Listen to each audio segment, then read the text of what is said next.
আজকে যারা সরকারে আছে তাদের অনেকেই ইসরায়েলের সাথে মোসাদের সাথে মধ্যপ্রাচ্যে এবং বিভিন্ন জায়গায় গিয়ে তারা বৈঠক করেছে। এগুলো আলোচনায় আপনারা আল জাজিরা এবং আন্তর্জাতিক গণমাধ্যম, দেশীয় গণমাধ্যমের মাধ্যমে আপনারা জানতে পেরেছেন।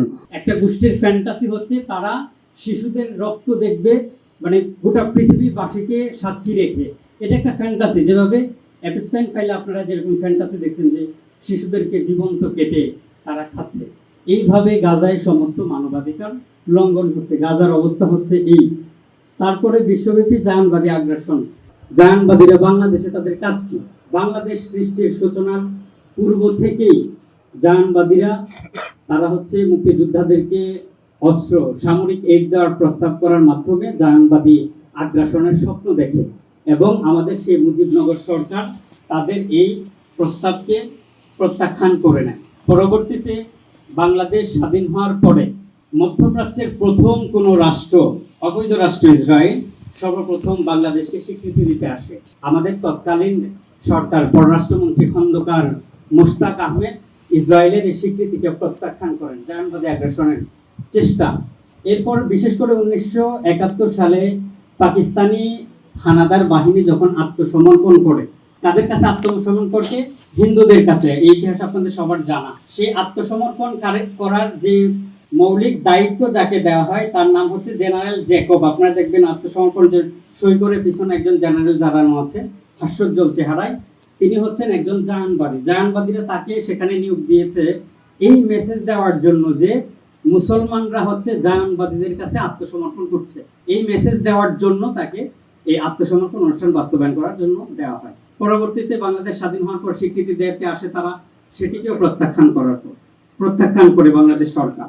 সর্বশেষ শেখ হাসিনা, তিনি হচ্ছে পেগাসাস স্পাইওয়্যার কিনে। বাংলাদেশ হচ্ছে রাষ্ট্রীয়ভাবে ইসরায়েলের সাথে কূটনৈতিক, বাণিজ্যিক যে কোনো ধরনের সম্পর্ককে অবৈধ এবং রাষ্ট্রদ্রোহী কার্যক্রম হিসেবে চিহ্নিত করেছে এবং আমাদের পাসপোর্টে লেখা ছিল যে এই পাসপোর্টটি পৃথিবীর যে কোনো কান্ট্রিতে ভ্যালিড এক্সেপ্ট ইসরায়েল ব্যতীত।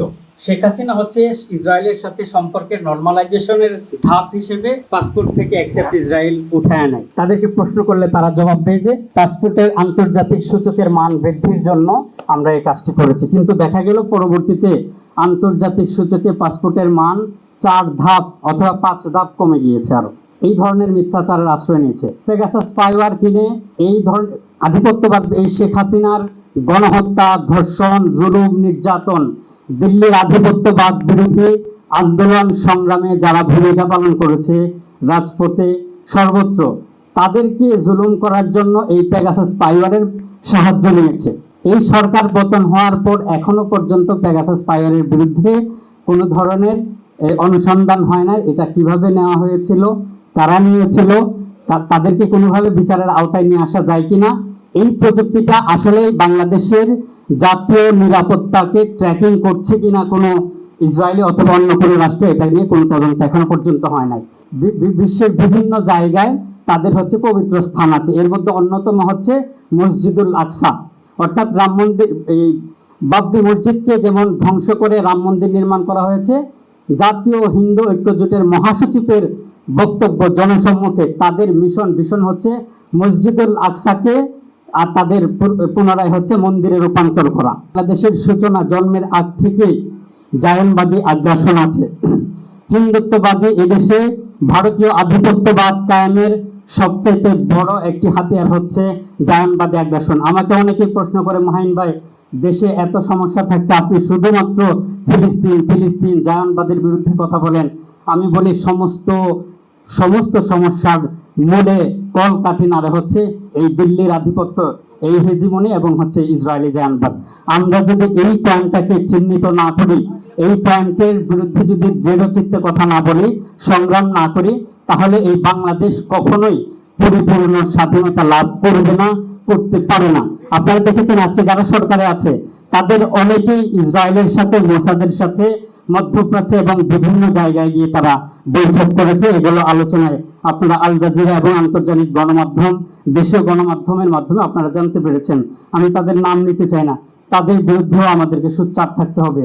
স্বাধীনতা সার্বভৌমত্বের বিরুদ্ধে যারাই ষড়যন্ত্র করুক, আমাদের সর্বশক্তি দিয়ে ইনশাল্লাহ আমরা রক্ষা করব।